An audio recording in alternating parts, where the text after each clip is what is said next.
오늘 우리가 로마서 마지막 장인 16장의 한 중간까지를 보면서 함께 은혜를 나누고자 합니다. 로마서는 여러분이 아시는 것처럼 바울이 쓴 서신이에요. 신약성경 27권 가운데 13권을 바울이 썼다라고 얘기를 하는데, 그래서 바울이 여러 가지 주제를 갖고 썼는데, 써서 편지 형식으로 보냈고, 또 일반적으로 편지는 1대1로 하는 것이지만 이것은 회람 형식이 돼서 여러 사람들이 편지이지만 어떤 권면과 혹은 교리와 혹은 어떤 교훈들을 담고 있는 그런 글들이어서 주제별로 되어 있는데, 예컨대 여기 우리 보고 있는 로마서하고 갈라디아서는 교리서신이다 그렇게 하고, 에베소서, 빌립보서, 골로새서, 빌레몬서 이런 책들은 옥중에 썼다 그래서 옥중서신이라고 그러고, 디모데 전후서, 디도서 이런 것들은 목사 선배로서 목사 후배에게 썼다 그래서 목회자 입장에서 글을 쓴 거다 해서 목회서신 이렇게 해서 여러 책들이 다 각자 캐릭터를 갖고 있는 주제를 담고 있는 책입니다. 그럼에도 불구하고 편지는 편지이니까 처음에 모든 글들이 다 그렇긴 하지만 수신자가 있고 발신자, 순자가 있고 마지막에 이제 인사와 축복으로 마감을 하게 되는데, 그 부분을 우리가 오늘 부분적으로 보면서 함께 은혜를 나눴으면 좋겠다 하는 생각이 듭니다. 1절 보니까 내가는 바울입니다. 갱그레아 교회의 일꾼으로 있는, 이렇게 시작합니다. 갱그레아는 고린도 동쪽으로 한 10km 지점에 위치한 항구 도시인데, 참고로 바울은 나시린의 서원을 여기서 종결했던 그런 아주 중요한 자리가 되는데요. 역시 마찬가지로 여러분이 아시는 것처럼 고린도도 항구 도시인데 그 연장선상에 있는 그런 동네다 이렇게 기억해 보면 좋겠습니다. 여기 보면 겐그레아 교회 일꾼 그랬고, 그 일꾼 앞에다가 반가로 사가 들어있죠. 그리고 그 밑에를 보면 뭐라고 되어 있어요? 또는 집사 이렇게 되어 있어요. 여러분 아마 해설 성경을 보면 그렇게 되어 있을 텐데, 일꾼 이퀄 집사였다 이렇게 얘기를 할 수 있다고 봅니다. 근데 그 사람이 여자였어요? 남자였어요? 여자였습니다. 베베라고 하는 여자였어요. 이 베베는 우리말로 말하면 달의 여신이라는 뜻이에요. 그러니까 아마 100% 이방인이었다가, 달의 여신이라는 이름을 가진 거 보니까 이방인이었다가 개종해서 그리스도를 믿게 된 사람이다 이렇게 추정을 해볼 수 있습니다. 그래서 이방인이었지만 이렇게 바울이 굉장히 칭찬할 만한, 굉장히 자랑할 만한, 소개할 만한 그런 훌륭한 일꾼이 되었다는 걸 볼 수 있습니다. 그러면서 이 베베를 추천하는 이유를 설명해요. 마지막 편지를 마무리하면서 16장에서 마무리를 하게 되는데, 이런 사람들에게 인사 좀 전해줬으면 좋겠다 이렇게 말을 하는데, 첫 번째 거명하는 인사가 바로 갱그레아 교회의 일꾼, 집사된 베베를 말해요. 왜 이 사람을 첨부했는가 한번 2절을 볼까요? 너희는 주 안에서 성도들의 합당한 예절로 그를 영접하라. 우리가 누군가를 영접한다, 환영하고 그에게 접대하는 거죠. 영접한다는 것은 거기에 걸맞게 격식을 맞춰서 그 사람에게 맞춰서 하잖아요. 맞춰서 하는데, 여기 뭐라고 나와 있어요? 성도들의 합당한 예절. 나는 좀 그런 거에 좀 생각이 나요. 좀 한번 그런 걸 정리해봐서 좋겠다 싶긴 한데, 누가 왔어. 우리 교회에 오늘 또 지도 친구가 새로 왔는데, 우리가 어떻게 맞이하는 것이 성도들의 합당한 예절로 맞이하는 걸까 생각을 많이 해봅니다. 교회마다 과연 그런 것이 있을까? 그냥 아이고 어서 오십시오 환영하고 때리면 밥 주고 또 혹시 교회에 마련된 기념품 있으면 기념품 주고 요 정도 하지 않을까? 어떻게 하는 것이 진짜 합당한 예절로 그를 영접하는 것일까? 지금 보면 교회마다 진짜 새로운 성도들이 오기를 기대한다고 한다면 그런 것들을 준비해야 되지 않을까 좀 생각을 좀 해봅니다. 이건 자세하게 설명은 되어 있지 않습니다만 성도들의 합당한 예절로 영접하고, 하여튼 좀 정성을 다한 예절을 갖춰서 영접해라 이렇게 얘기해도 그냥 크게 빈란한 해석은 아닐 거라고 봅니다. 왜 그렇게 예절을 갖춰서 그 베베 집사님을, 그 일꾼을 영접하라고 하는가? 그 이유가 그 다음에 이어져요. 뭐라고 되어 있어요? 무엇이든지 그에게 소용되는 바를 도와줘라. 그가 여기 와서 지금 타지러 오는 거예요. 이 사람들에게 와서 올 때에 그 사람을 성도에 합당한 예절로 영접하고 그가 필요로 한다는 것은 무엇이든지 주라. 세상에. 야, 이 정도면 VVVIP 아니야? 주라 얘기하는 거 도와줘라는 거예요. 왜냐하면 이런 일이 있어요. 그가 여러 사람과 뭐가 됐다? 나의 보호자가 되었었단다. 그러니 너희들도 그 사람이 너희 쪽으로 가면 그 사람이 다른 사람들에게 나와 다른 사람들에게 뭐가 됐습니까? 보호자가 지난날 되었었던 사람이기 때문에 너희들도 뭐야? 그 사람의 보호자가 돼서 그 사람을 성도에 합당한 예절로 영접해 줘라. 이렇게 말합니다. 그러니까 우리가 어디 가서 살아갈 때 누군가의 보호자 역할을 얼마나 했는가? 어? 누군가의 보호자 역할. 우리 살면서 그래만 어떨까 싶어요. 야, 거기 가면 그런 원장님이 계셔. 그런 성도가 있어. 근데 참 거기 가면 참 나의 보호자처럼 나를 해줘. 이렇게 할 수 있는 사람. 얼마나 참 감사한지 모르겠어요. 여기 누가 그런 사람이었대요? 갱그레아 일꾼인 베베라고 하는 여자 성도가 여자 집사님이 그런 사람이 나타난 거야. 얼마나 바울은 이 사람을 생각할 때 행복했겠어요. 야, 어디를 가든 그 사람 나의 보호자야. 저는 뭐 여러분이 아버지가 내가 아는 양반들은 거의 다 나를 잘 아는 양반들은 아는데 우리 박기석 집사님이라고 지금 장로님 되신 분이 계세요. 수십 년 지기 되는데 그 양반도 뭐 별로 너무 그렇지 않아. 근데 뭐 가는 거 5,000원, 10,000원 한 번도 그냥 나를 돌려보낸 적이 없어요.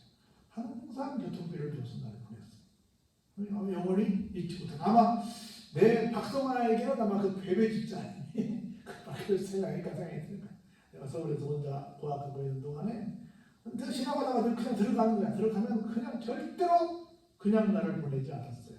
아, 이거 전사해 오셨어요. 그때는 전사였는데 그렇게 나를 섬겼어요. 지금도 참 빈번하게는 서울에 있어서 많이 못 만나지만 친정제 이상으로 그렇게 늘 마음과 함께 나누는 그런 사람이 되어 있는데 아마 내가 지금 그 집사님은 지금은 장로님 되시는데 그분을 생각하듯이 아마 바울도 이분을 그렇게 생각하지 않았을까. 여러분들에게 누군가가 묻는다고 한다면 어떤 사람이 당신을 베비처럼 생각하는 사람이 있어? 라고 물어보면 그런 사람이 있었으면 좋겠다는 거야. 그런데 얼마나 참 저는 얼마나 가슴 따뜻한 얘기인지 모르겠어요. 이 짧은 두 절 말씀이 너무너무 감동인 거야. 난 그런 사람이 있어서 너무너무 감동인 거야. 두 번째 볼까요? 3절에 너희는 그리스도 예수 안에서 나의 동역자들인 브리스가와 아굴라에게 문안하라. 참고로 여러분이 잘 아는 용어인데 선교사는 두 종류의 선교사가 있어요. 하나는 어떤 파송교회나 파송기관에 있어서 전적으로 금전적인 후원을 받아서 선교하는 분들이 있고요. 다른 분들은 내가 내 사업을 가지고 일하면서 내 돈 가지고 틈나는 대로 선교하는 사람들이 있어요. 두 사람 다 선교사예요. 그래서 그걸 우리 말로는 자비량 선교사, 내 돈, 자비를 가지고 선교하는 거야. 그래서 스폰을 받는 거야. 내가 직접 내 돈 가지고 하는 건데 그렇게 해서 그걸 우리는 영어로 텐트 메이커라고 그래요. 왜냐하면 이스라엘 사람들은 이런 문화가 있는데 아무리 공부를 잘해도 어렸을 때부터 기술 하나씩을 가르쳐 주는 거야. 그래서 누구든지 그 기술을 가지고 여차하면 가서 일을 하게 하는 그런 국민성. 그래서 이스라엘 사람들이 갖고 있는 캐릭터가 여러 가지가 있는데 그 중에 한 가지가 뭐냐면 어떤 천한 일을 해도 몇 개 국어를 해요. 그리고 어떤 사람이라도 반드시 기술 하나를 가지고 있어야 되는 거야. 그런 두 가지 정신을 갖고 있다 보니까 세계에서 가장 으뜸가는 그런 민족이 된 거야. 여러분들 무슨 기술을 가지고 있어요? 바울은 우리로 말한다면 늘 우등생이었어요. 공부를 잘하는 사람이었어요. 우리 같은 공부를 잘하는 사람이 어떤 기술을 가지고 안 가지? 그 사람들은 안 가지. 공부만 해. 근데 바울은 기술도 가졌고 공부도 아주 잘하는 사람이었어요. 어떤 기술을 가졌냐? 이 사람은 텐트를 만드는 일을 하는 사람이었어요. 그 선교지 가다가 텐트 만드는 공장에 가서 함께 일하면서 그 돈을 벌어서 선교하고 물론 그 외에도 바울을 향해서 선교의 후원자들이 많긴 많았습니다만 그건 그거고 본인이 할 수 있는 일은 또 여건이 되면 가서 일을 하는 사람이 됐어요. 그래서 바울이 텐트를 만드는 사람이었기에 영어로 말하면 텐트를 만드는 사람이 뭐예요? 텐트 메이커야. 텐트를 만드는 사람이 쉽죠? 텐트 메이커. 그래서 텐트 메이커를 원래는 그냥 직역하면 텐트를 만드는 사람인데 선교학적으로 자비량 선교사로 해석을 해. 무슨 말인지 이해되세요? 미셔너리로 선교사인데 미셔너리로 들어가지 않아서 그냥 텐트 메이커야 그냥. 그게 자비량 선교사로 그냥 고유명사가 됐어요. 그런데 이 텐트 메이커가 누구였냐면 여기 지금 나오는 브리스길라와 아굴라예요. 이 사람이 그런 쉽게 말하면 텐트를 만드는 공장의 사장님 내외야. 근데 바울이 여차하면 가서 그 집에 가서 일을 했다는 거예요. 근데 어찌 보면 우리로 말하면 바울이 아무리 목사님이지만 우리 집에 죽어버리니까 지금으로 말하면 뭐 할 수 있어요? 갑질할 수 있어요. 근데 갑질을 했다는 거야, 안 했다는 거예요? 안 했다는 거지. 그래서 바울은 그 브리스길라와 아굴라 뭐라고 말해요? 예수 그리스도 안에서 나의 뭐가 된다? 동역자가 된다. 이야, 저는 40년 목회하면서 그 성도는 예수 그리스도 안에서 나의 동역자야. 그 교회는 예수 그리스도 안에서 나의 동역자야. 그분은 그 장로님은 그 권사님은 우리 교회는 아니지만 정말 예수 안에서 나의 동역자야. 그래서 나를 정말 섬겨주고 나를 위해서 뭔가 일을 하고 정말 그렇게 나를 아끼고 계시오. 이런 분이냐는 거지. 그런 사람이 있다고 한다면 목표하는 얘기하면 너무 행복합니다. 할렐루야. 오늘도 제가 이거 좀 들어보고 그렇긴 한데 카센터에 차를 고치고 갔어요. 근데 처음에 생각할 때 내가 솔직히 많이 나올 것 같은데 그냥 조금만 흉내만 내고 돈 받는 것도 아니에요.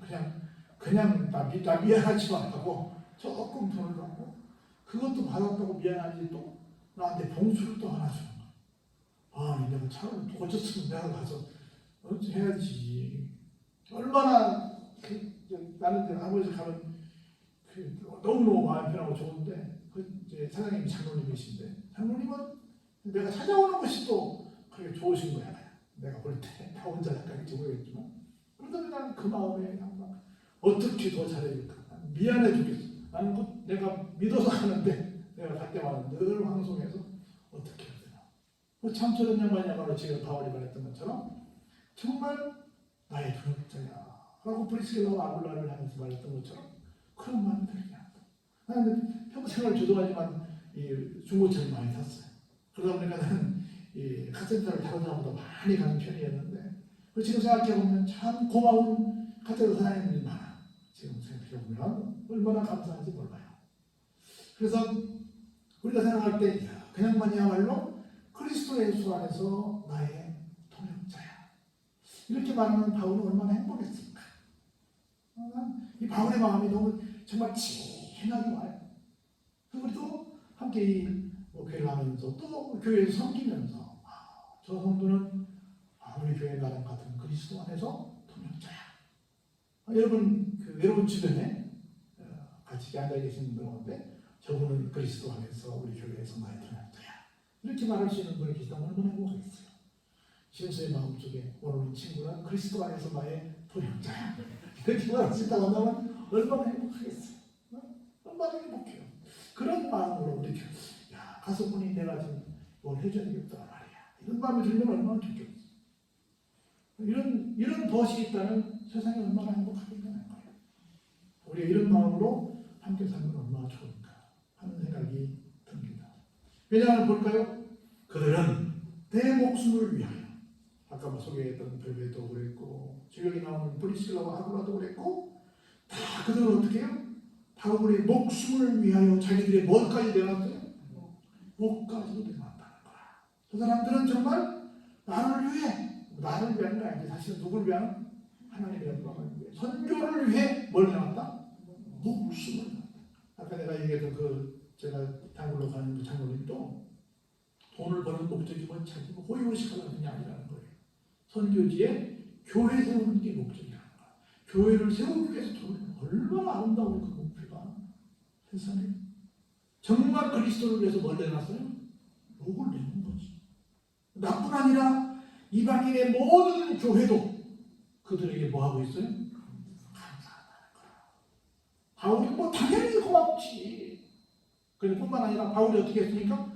이방인들에게 복음을 전했습니다. 그래서 이방인들이 하나님의 말씀을 접하게 된 것은 누구의 덕이야? 이런 지금 얘기했던 베베랄지 브리스기랄지 아브라랄지 이런 사람들이 누구를 도왔기에? 바울을 도왔기에 이들의 기도와 후원으로 말미암아 이방인들이 구원을 받아서 이방인들도 사실은 나한테 고맙다고 말하지만 누구까지? 당신들까지도 고마워하고 있다. 이렇게 말하는 거예요. 자, 얼마나 아름다운 그림이에요. 그리고 보세요. 또 저의 집에 있는 교회에도 문안하라. 내가 사랑하는 에베네도에게 문안하라. 그는 아시아에서 그리스도께 어때요? 처음 맺은 열매입니다. 처음이 굉장히 중요합니다. 처음이 너무너무 중요해요. 그건 여러분들은 잘 몰라요. 저는 처음 목사를 받고 목사 안수를 받고 교회를 개척했었는데요. 아무도 없죠. 우리 식구만 가지고 이제 데리고 목회를 하는 교회를 시작하는데 제일 가슴 아픈 게 뭔지 아세요? 사람들이 와요. 교회가 있으니까 와가지고 사람이 없으니까 아이고 사람이 없으니까 내 일거수일투족이 다 보이니까 한 번만 빠지고 싶어서 빠질 수도 없고 부담스러워서 못 오겠다. 그 며칠이라도 있으면 오겠는데 못 오겠다. 처음을 못 오겠다. 우리가 눈사람 만들 때 처음을 하나 단단하게 이걸 만들어야 그걸 굴려서 점점 크게 눈사람 만들잖아요. 그것처럼 첫 번째 누군가는 앉아있어 줘야 되는데 처음에 앉아있는 걸 너무 부담스러워하는 거예요. 이것은 아무도 없는 상태에서 개척을 해본 사람만 그 마음을 알아. 그 마음을 알아. 일반적으로 교회들은 그냥 기둥 뒤에 사람들 등 뒤에 있길 원하지 아무도 없는 데 와서 앉아있기를 별로 원하지 않다고. 내가 한 40년 목회해보니까 그렇더라고. 근데 이 사람은 누구예요? 첫 열매를 하는 거야. 아무도 없는데 자기부터 믿었다는 거야. 교회를 개척해본 입장에서 이 마음이 얼마나 감동이지 몰라. 이 말씀이 얼마나 감동이지 몰라. 우리 김두한 장로님인가 했던 우리 신학교 때 음악 우리나라 대표적인 보험음악 가수였고 작곡가였는데 그분이 내년에서 평생 음악교회를 큰 교회만 다니셨던 분이신데 어떤 인척이 교회를 개척해가지고 학습 개척문화로 가는 거예요.